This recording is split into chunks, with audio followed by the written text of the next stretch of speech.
Good afternoon, everybody. I want to begin by thanking everyone again for your patience and for the sacrifices that you've been making. Businesses, pubs, restaurants that have been waiting to welcome customers back through their doors, grandparents who have gone for months without seeing their grandchildren, weddings postponed, funerals sadly constrained, and religious festivals such as Eid yet again facing restrictions. And I want to thank you particularly because your efforts have so visibly paid off, giving us the time to vaccinate more than 2/3 of all adults across the UK, with more than 1/3, nearly 18 million people, also receiving their second dose, and thereby unquestionably saving many lives. And so it's precisely because of your efforts that I can confirm today that we've met our 4 tests for further easing the lockdown in England. And Chris will run through the details in a minute. But with deaths and hospitalisations at their lowest level since last July, and the UK's 4 chief medical officers today agreeing a reduction in the alert level, the data now support moving to step 3 in England from next Monday, the 17th of May. This means the rule of 6 or 2 households that has applied outdoors will now apply indoors, and the limit for outdoor meetings will increase to 30. From next Monday, you'll be able to sit inside a pub and inside a restaurant. You'll be able to go to the cinema, and children will be able to use indoor play areas. We're reopening hostels, hotels, B&Bs. We'll reopen the doors to our theatres, concert halls, and business conference centres. We'll unlock the turnstiles of our sports stadia subject to capacity limits, and from next week, everyone will be able to travel within Britain and stay overnight, meaning schools will also be able to organise trips with overnight stays. We will no longer require face coverings in classrooms or for students in communal areas in secondary schools and colleges. All remaining university students will be able to return to in-person teaching where they should be tested twice a week. We will increase the number of named visitors for those in care homes from 2 to 5, and residents will have greater freedoms to leave their home without having to isolate on their return. This unlocking amounts to a very considerable step on the road back to normality, and I am confident that we will be able to go further. Subject to the impact of step 3 on the data, we remain on track to move to step 4 on the 21st of June. And to give business more time to prepare, we'll be saying more later this month about exactly what the world will look like and what role there could be, if any, for certification and social distancing. And today, we're taking a step towards that moment when we learn to live responsibly with COVID, when we cease eventually to rely on detailed government edicts and make our own decisions based on the best scientific advice about how to protect our families and those around us. So from next Monday, we're updating the guidance on close contact between friends and family, setting out the risks for everyone to make their own choices. This doesn't mean we can suddenly throw caution to the winds. In fact, more than a year into this pandemic, we all know that close contact, such as hugging, is a direct way of transmitting this disease. So I urge you to think about the vulnerability of your loved ones, whether they've had a vaccine, 1 or 2 doses, and whether there has been time for that vaccine to take effect. Remember, outdoors is always safer than indoors. And if you're meeting indoors, remember to open a window and let in the fresh air. Keep getting tested regularly, even if you don't have symptoms, so you don't spread the virus without knowing it. And whatever you decide, I must ask you to continue to follow social distancing when not with friends and family, including in workplaces, shops, pubs, restaurants, and other settings. we only have to look at the very sad situation in other countries to see the lethal potential still of this virus, and we must continue to fight the spread of variants here in the UK. While we have no evidence yet to believe that these variants are completely vaccine resistant, we must remain vigilant. So, please remember, hands, face, space, and fresh air.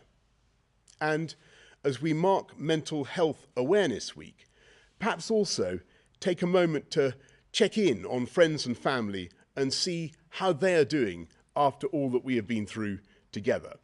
Or, if you're struggling yourself, get the support that you need. Today, we are announcing the single biggest step on our roadmap, and it will allow us to do many of the things that we've yearned to do for a long time. So let's protect these gains by continuing to exercise caution and common sense. Thank you, and over to Chris. Thank you, Prime Minister. The ministers actually set out 4 tests for moving between the stages, and I'd just like to lay out the data behind each of these tests. First slide, please. So the first test was that the vaccine deployment programme continues successfully. And I think it's very clear to everybody in the UK that this has been very successful. A steady rollout for people for their first vaccination. So we now have just over 2/3 of people have had a first vaccine in terms of adults, and just over 1/3 of adults have had a second vaccine already, starting with the most vulnerable. And this continues thanks to the extraordinary efforts of the NHS. Next slide, please. The second test was that evidence continues to show that vaccines are sufficiently effective at reducing hospitalizations and deaths in those vaccinated. There were original trial data. We now have very clear data from real-world settings, and some of that was published, further data was published by Public Health England today.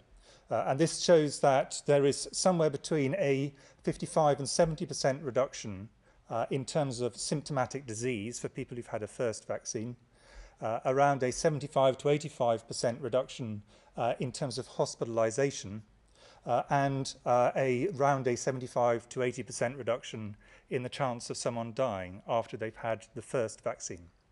We also have data, particularly from the Pfizer vaccine.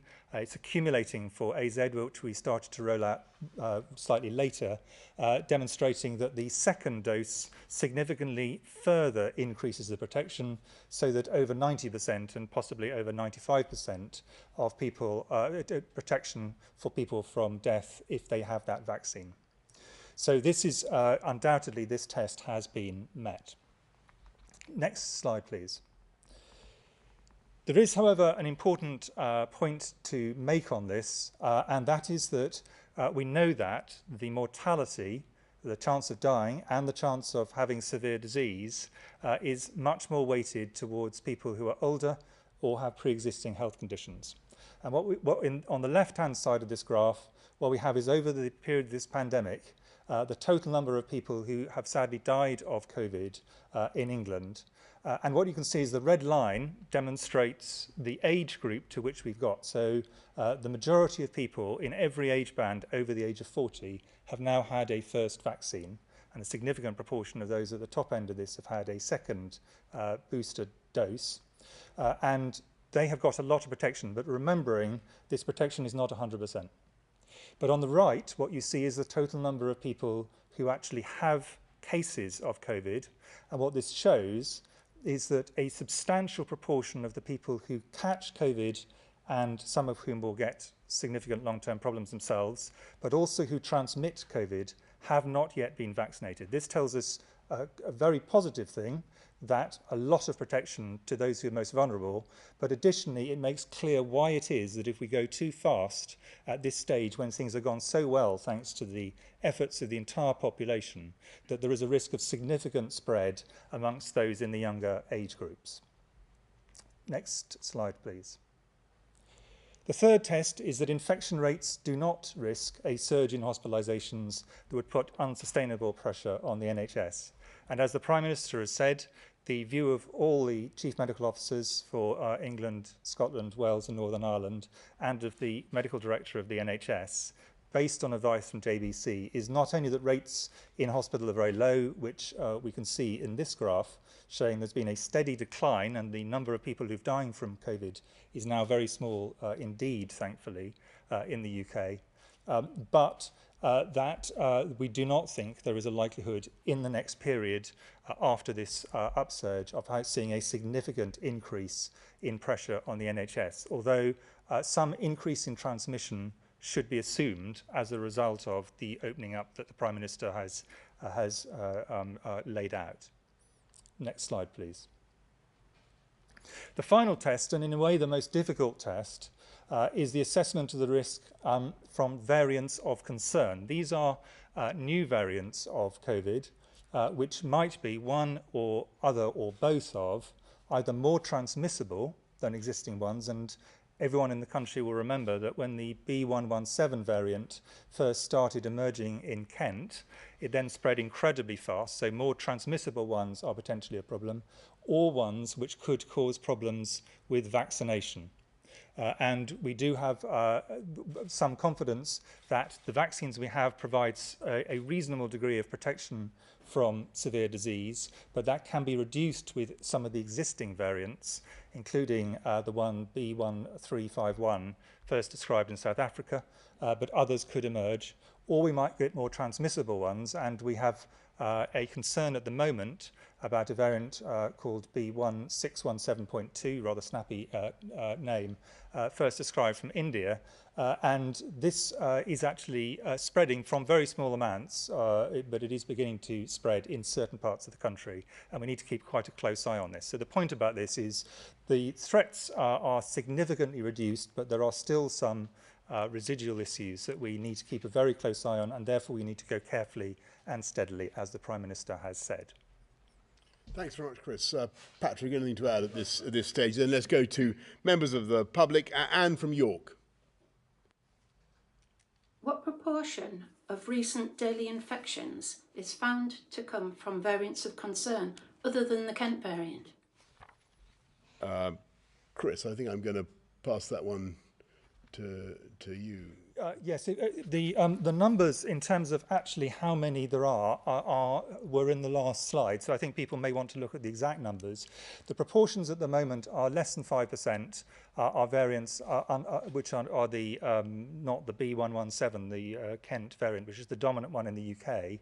But that's changing the whole time. Most of them are currently relatively stable and not increasing at a great rate. The one that is slightly concerning us in terms of increasing as a proportion is the variant which has been described from India, and that is in certain parts of the UK, and that does appear to be increasing, but from very low levels over the last 2 weeks. Thanks very much, Anne. Thank you, Chris. Francis from Lincoln. With the roadmap set to open up for physical contact, e.g. hugs, from the 17th of May, how are you planning to protect the unvaccinated under 40s teachers and support staff who will undoubtedly feel the consequences of this? Well, Francis, thank you very much. And I know there's going to be a lot of people thinking about the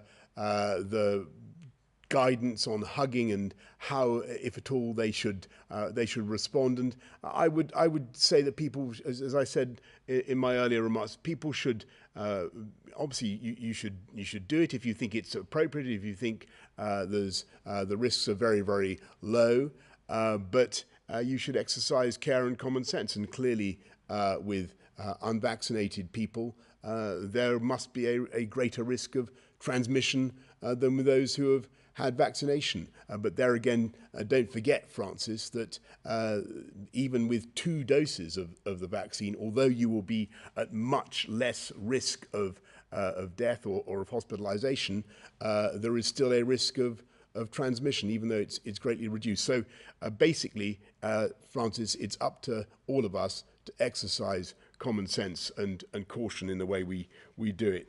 Let's go to Hugh Pym of the BBC. Thank you, Prime Minister.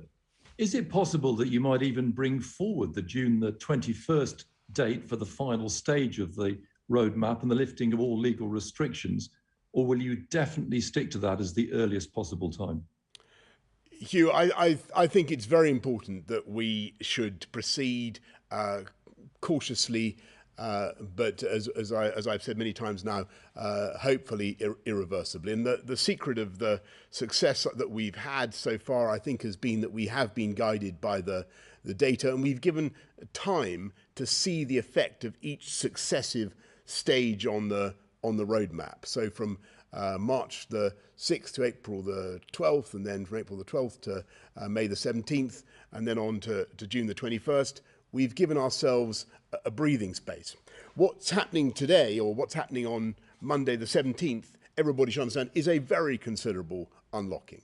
And there will be a lot of extra movement, a lot of extra contact. That's just inevitable from what's happening. We think we can do it, but it's got to be done in a way that's cautious. And I think we'll want to have time to see the effects. You've heard what Chris has said about the presence of the Indian variant and other variants. We've just got to monitor these things as we go along. I think what business would want to see getting ready for the 21st is as much certainty about that as possible, and that's what we aim to deliver. Thank you very much, Hugh. Romilly Weeks of ITV. Prime Minister, now you're telling people to use their own judgment on hugging. Given that it is a significant factor in the spread of COVID, are you expecting people to be extremely cautious about who and how often they hug? If I can also ask who you're looking forward to hugging. And last week you said there was a good chance we could scrap social distancing rules altogether after June the 21st. The scientists doing the modelling suggest we have no idea what will happen if that is done. Would that really be a wise move in that case? Thanks very much, Romilly. Well, I just repeat what I said. I think, and whoever I hug, I can assure you it will be done with caution and restraint. I'm not going to act it out now, but I think we all know what we mean. It's about basic common sense. And when it comes to social distancing from June the 21st, I look at the data very carefully, and I think at the moment it looks to me as though we may be able to dispense with the 1 metre plus rule. That's not yet decided. It's not yet clear. We'll have to wait and see. But it's by being prudent and being cautious that we've been able to make the progress that we have. As I say, we'll be saying more to everybody, more to business, to give everybody as much clarity as we can about how they should prepare by the end of this month, getting ready for June the 21st. Chris or Patrick, anything you want to add on the great hugging question? Not on hugging, but I'll answer on the question about the post June the 21st. I mean, what the modellers have done is made an assumption there's still some residual reduction in transmission, and that's due to a number of things. Hopefully better ventilation. There'll still be people who are working from home who can work from home, and it's right for their business to do so. There will still be behaviours that we'll all demonstrate, which means that contacts probably won't be back to pre-pandemic levels. So on average, pre-pandemic, adults and children, roughly 11 contacts per day. Currently, it's down to about 4 or so for adults. So it will probably remain down for a while to come. It's important that we continue to isolate if positive or with symptoms. That's really, really important to reduce the number of people out in circulation who are potentially able to pass the virus on. And then, there may be other things as well required in certain circumstances. And it may be, as winter comes and if rates went up again, things like face coverings on transport might be necessary. But it's that first tranche of things, that first group of things that are really important in terms of keeping down the levels.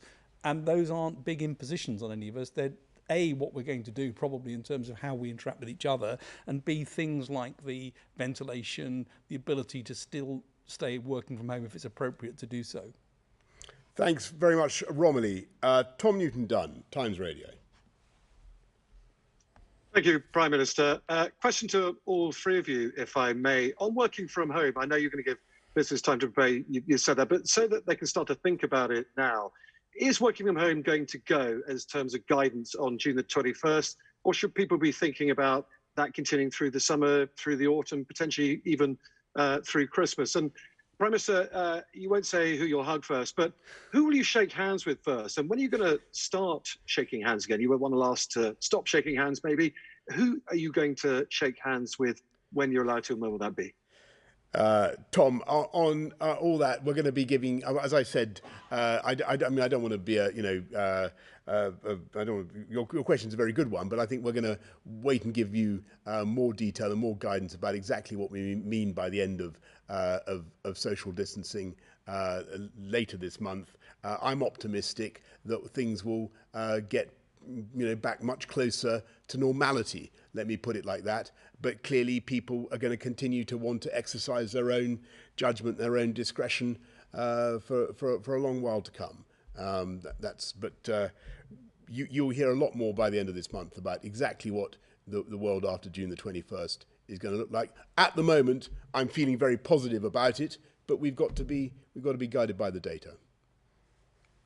Anything to add on that? Thank you very much, Jason Groves, Daily Mail.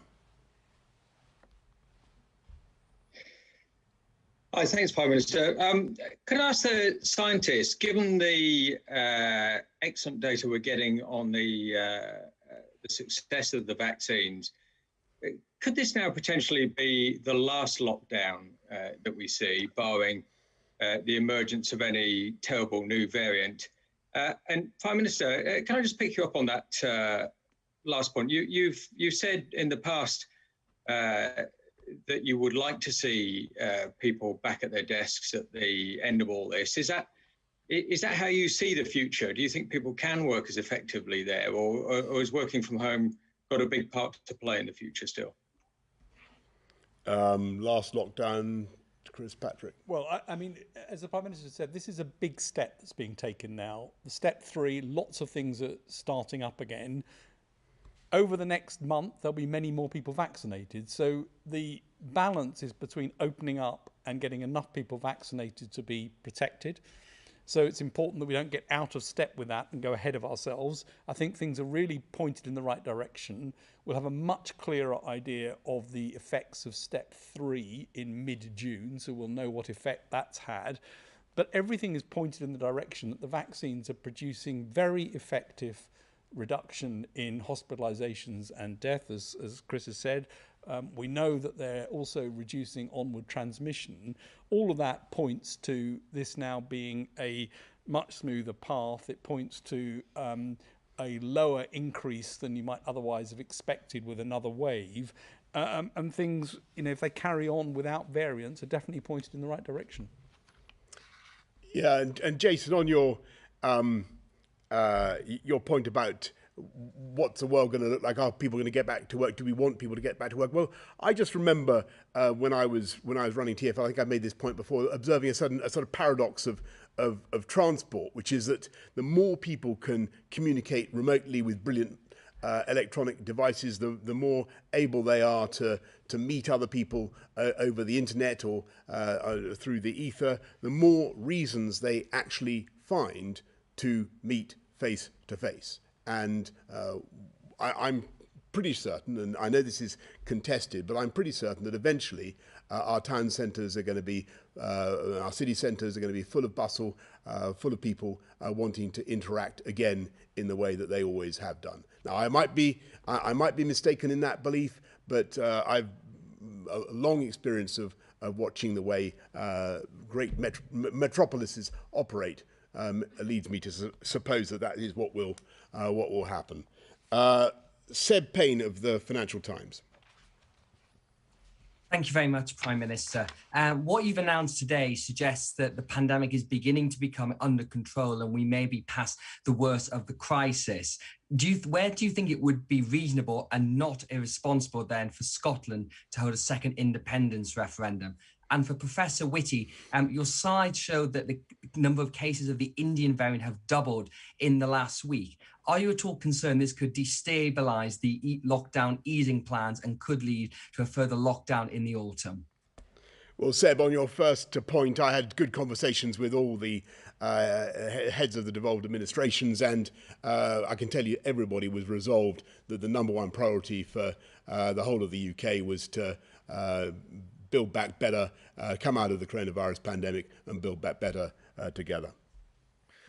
On the Indian variant, I mean, in fact, there are currently 3 Indian variants, but the one that we're worried about at the moment in the UK is the 617.2.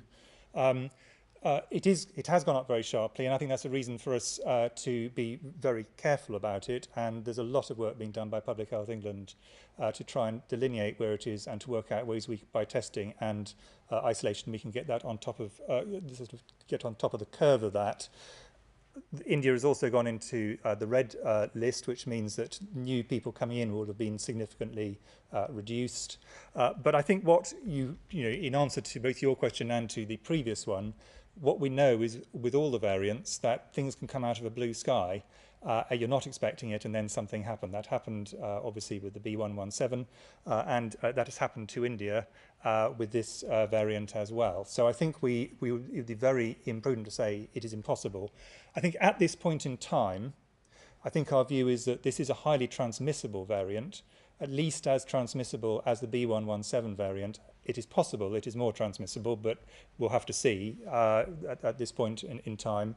At this point in time, our view is it is less likely to be able to escape vaccination than some of the other variants, particularly the South African one, but the data are not properly in there. So I think it is, you know, we need to be cautious until we've seen clear data that give us an answer one way or the other. The reason I've given that as a relatively technical answer is, of course, we don't know whether this is going to cause significant problems in the autumn. The way to deal with that is identify the cases, which have been happening, isolate where we can, which is also happening, get through the rest of the vaccination programme, and ensure that we have the capacity to pick these up and also to revaccinate as necessary when the autumn comes. The final point on this is the way to prevent, minimise the number of variants that circulate is obviously get on top of this as a global problem. And that is something which all of us are absolutely determined to support. Thanks very much, Seb. Adam Bienkov of Business Insider. Prime Minister, you were on record as opposing the last Labour government's plans for compulsory photo ID cards, which you described as a recipe for tyranny and oppression. Why, therefore, are you now planning to bring forward in the Queen's Speech legislation which would force all voters to carry photo ID in order to vote?